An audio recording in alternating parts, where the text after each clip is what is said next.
Bismillahirrahmanirrahim. Assalamualaikum warahmatullahi wabarakatuh. Waalaikumsalam warahmatullahi wabarakatuh. Gimana kabar semuanya? Alhamdulillah luar biasa.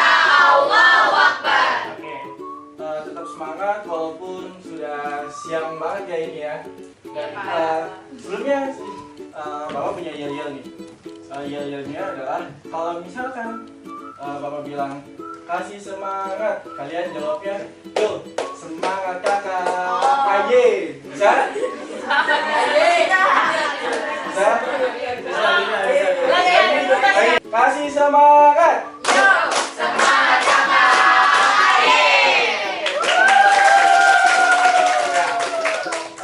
Sebelum pelajaran dimulai, sama-sama kita berdoa menurut agama dan percaya masing-masing. Kayaknya dipimpin aja deh oleh ketua kelas. Silakan Mas Rivaldi. Ya, baik teman-teman, sebelum memulai pelajaran Baca Al-Fatihah dulu ya, baru ini ya. lebih baiknya kita membaca surat Al-Fatihah terlebih dahulu.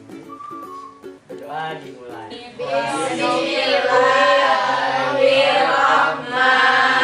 Bismillahirrahmanirrahim. Raditu billahi rabba wa bil islami dina wa bi Muhammadin nabiyya wa rasulah. Rabbi zidni ilma warzuqni fahma. Amin. Amin. Amin. Oke, untuk hari ini ada yang tidak hadir? Hadir. Wah, alhamdulillah, berarti pada semangat yang ngikutin pelajaran hari ini. Iya, insyaallah. Oke, untuk kalian semua apakah sudah siap untuk memulai pembelajaran? Siap. Oke, pada pertemuan kali ini kita akan membahas seperti minggu yang lalu, yaitu ketenaga kerjaan. Nah, kita review dulu pertemuan yang lalu. Ada yang masih ingat? Pada pertemuan minggu lalu kita bahas tentang apa? Dari ketenaga kerjaannya? Oke, ada tenaga kerja. Lalu Angkatan kerja.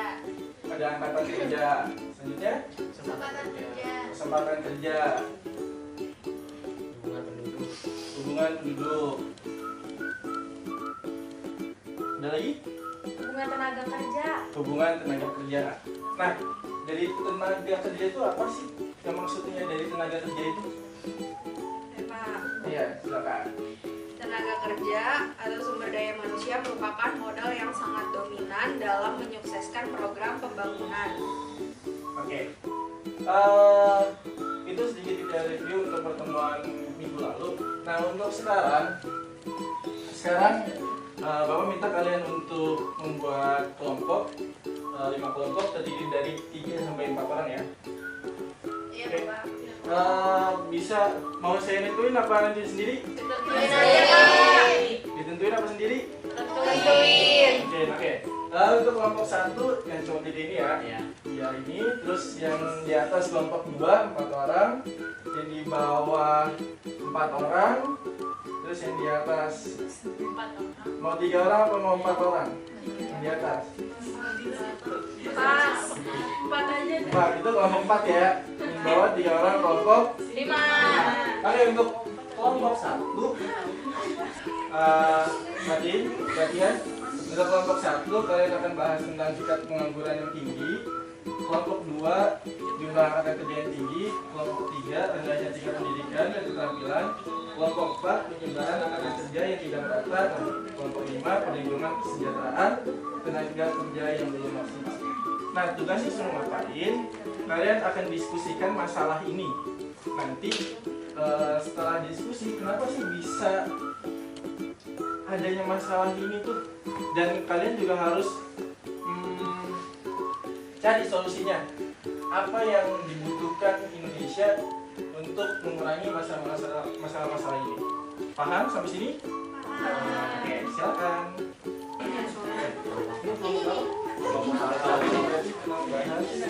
Udah dapat? Berapa?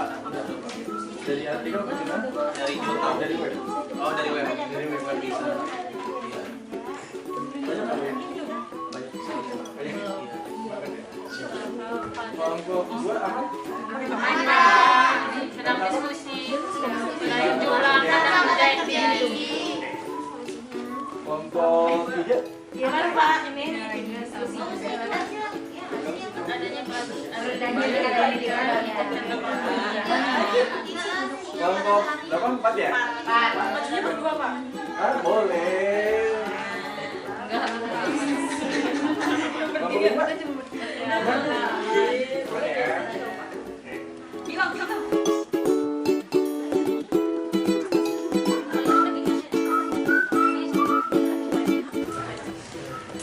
Dan upayanya adalah memberikan tuntutan meningkatkan pengakuan hak-hak asasi manusia, perlindungan fisik dan teknis serta sosial dan ekonomi melalui norma yang berlaku di dalam lingkungan kerja. Begitu menurut kelompok kami, Bapak. Oke. Ya, tepuk tangan dong untuk kelompok 5. Lanjut untuk kelompok 1. Dimintakan.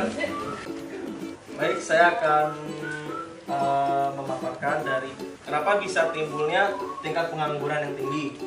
Yang pertama itu pertumbuhan ekonomi yang lambat, terus juga perubahan struktur ekonomi, yang ketiga ketidakcocokan keterampilan, dan yang keempat itu adalah krisis ekonomi. Bagaimana solusinya?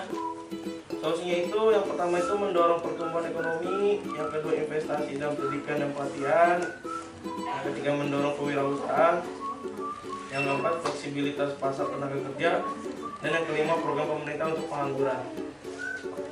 Ya. Oke. Tepuk tangan untuk kelompok 1. Nah, selanjutnya kelompok 3. Silakan. Ya, di sini saya perwakilan kelompok 3 ingin menjelaskan tentang rendahnya tingkat pendidikan dan keterampilan. Nah, rendahnya tingkat pendidikan dan keterampilan itu karena minimnya sarana fisik, rendahnya kualitas guru belum sejahtera, rendahnya prestasi siswa, pendidikan yang tidak merata, rendahnya relevansi pendidikan dengan kebutuhan, mahalnya biaya pendidikan.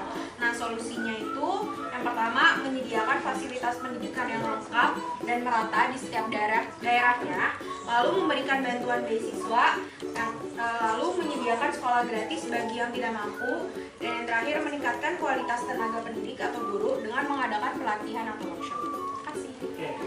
Tepuk tangan untuk kelompok 3. Lanjut untuk kelompok 4. Saya dari kelompok 4 ingin menjawab soal yang permasalahan penyebaran angkatan kerja yang tidak merata. Faktor-faktornya itu ada 3. Yang pertama itu karena masyarakat masih berpikir sangat tradisional dengan anggapan bahwa lebih mudah mendapatkan pekerjaan di kota yang lebih maju. Yang kedua itu pendidikan untuk mengembangkan SDM yang terampil masih sangat kurang. Yang ketiga itu pembangunan Indonesia yang tidak merata mulai dari masa Orde Baru. Untuk solusinya itu mengadakan pelatihan kerja, terus juga ada membuat kebijakan mengenai gaji tenaga kerja di Indonesia. Nah. Oke, kan tepuk tangan untuk kelompok 4. Oke. Dari berbagai macam permasalahan kita membahas yang namanya pengangguran. Di sini bisa kalian baca bahwasannya adalah pengangguran itu merupakan penduduk yang tidak bekerja tetapi sedang mencari pekerjaan atau mempersiapkan suatu usaha baru, atau penduduk yang tidak mencari pekerjaan karena merasa tidak mungkin mendapatkan pekerjaan, atau penduduk yang tidak mencari pekerjaan karena sudah diterima atau bekerja, atau mempunyai pekerjaan tapi belum mulai bekerja. Nah, di sini ada jenis pengangguran. Kalian sih ada 5 kelompok ya.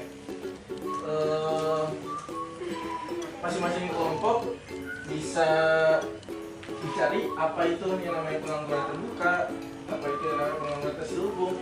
Nah, nanti dari sini kalian bisa jawab yang ditulis. Oke. Nah, untuk yang kelompok tadi belum. Oke, silakan untuk kelompok 1. Untuk kelompok 1 bisa mencari tentang pengangguran terbuka dan terselubung. Kelompok 2 bisa mencari tentang pengangguran musiman dan friksional. Kelompok 3 bisa pengangguran karena upah dan struktural. Kelompok 4 bisa langsung cari teknologi, dan kelompok 5 potensial. Oke? Ya. Silakan. Intinya disampaikan ya. Disampaikan. Tentang ya.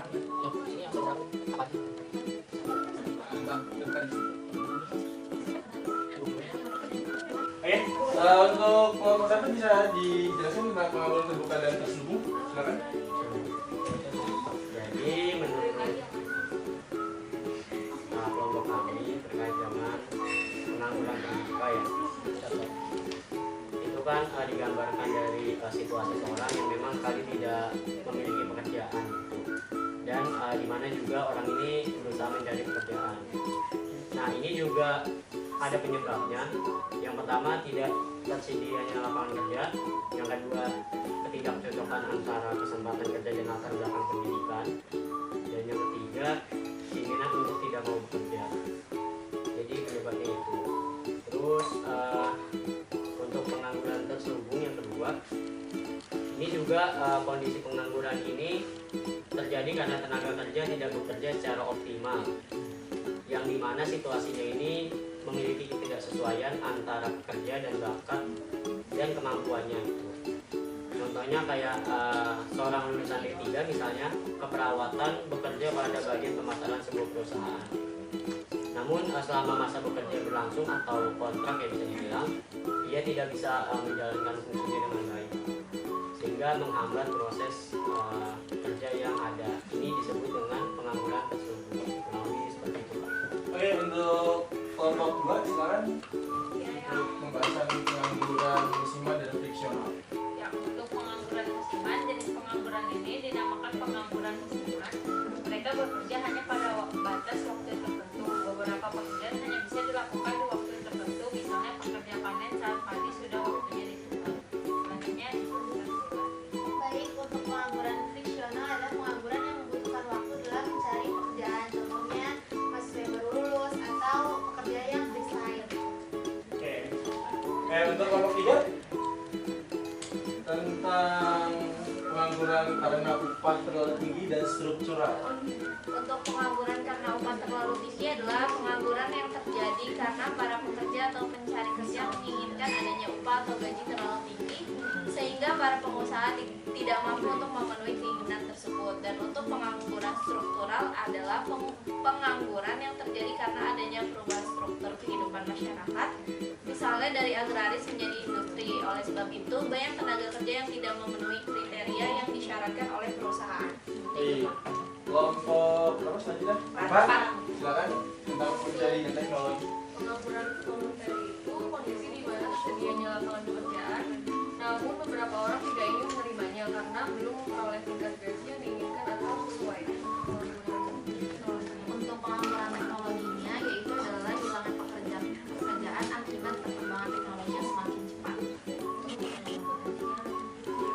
Oke, lanjut untuk terakhir kelompok 5 tentang pengangguran potensial. Pengangguran potensial adalah pengangguran yang terjadi apabila pekerja dalam suatu sektor dapat ditarik ke sektor lainnya, misalnya perubahan dari tenaga manusia menjadi tenaga mesin. Baik. Next. Bisa dibaca satu orang? Saya Pak, Oke, silakan. upah itu adalah kompensasi atau balas jasa yang diberikan kepada pekerja karena telah memberikan tenaganya kepada perusahaan, atau pembayaran upah bisa dilakukan harian atau mingguan atau bahkan bulanan. Oke. Kalian tahu nggak sih upah minimum di Indonesia itu tertingginya ada di daerah mana? Di Bekasi,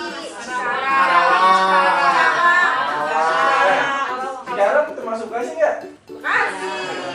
Bekasi. Lalu setelah Bekasi ada apa? Ada siapa? Kota mana? Hitung, Surabaya. Itu masih Bekasi.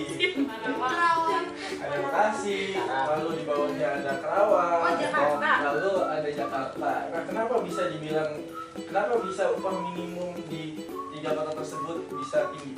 Karena itu adalah banyaknya perusahaan atau PT. Iya, itu salah satunya betul. Ya, apalagi Biaya hidupnya beda-beda. Ya, biaya hidupnya beda-beda. Tapi yang lebih mendasari adalah di mana di kota tersebut banyak sekali industri. Apalagi Kabupaten Bekasi ya yang menjadi UMP tertinggi di Indonesia. Yang sebelumnya ada UMP tertinggi di Indonesia itu ada di Jakarta. Setelah industrinya pindah ke Kabupaten Bekasi, maka UMP tertinggi sekarang ada di Bekasi. Untuk sekarang kita ada kuis.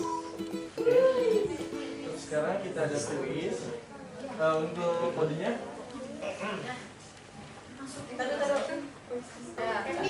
sudah? Siapa mulai? Oke, kita mulai. Hitung dulu. Cing cing cing. Situ, dua.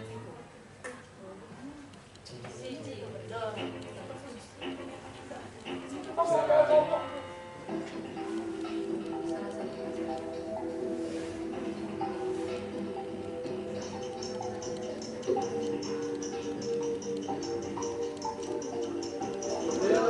Lawan 9, 10, 9.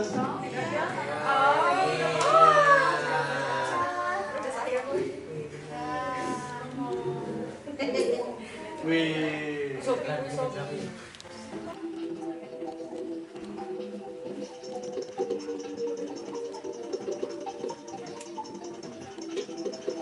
Ayo, dua lagi, satu lagi. Gas.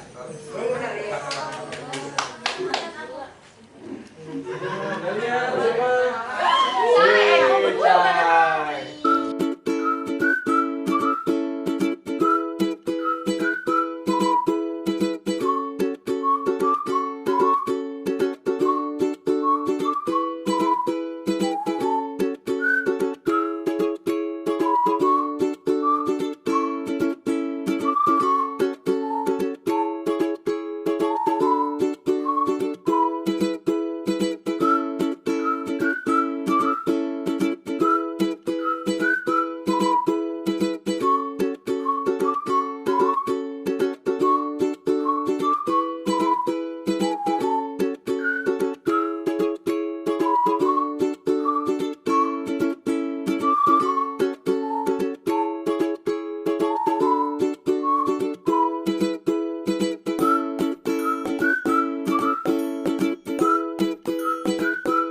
Oke, kita lihat lagi siapa.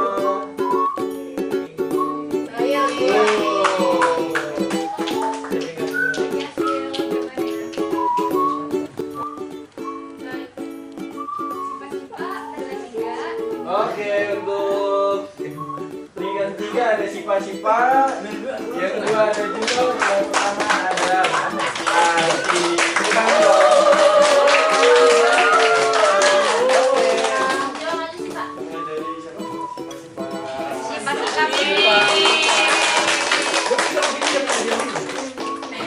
Yang kedua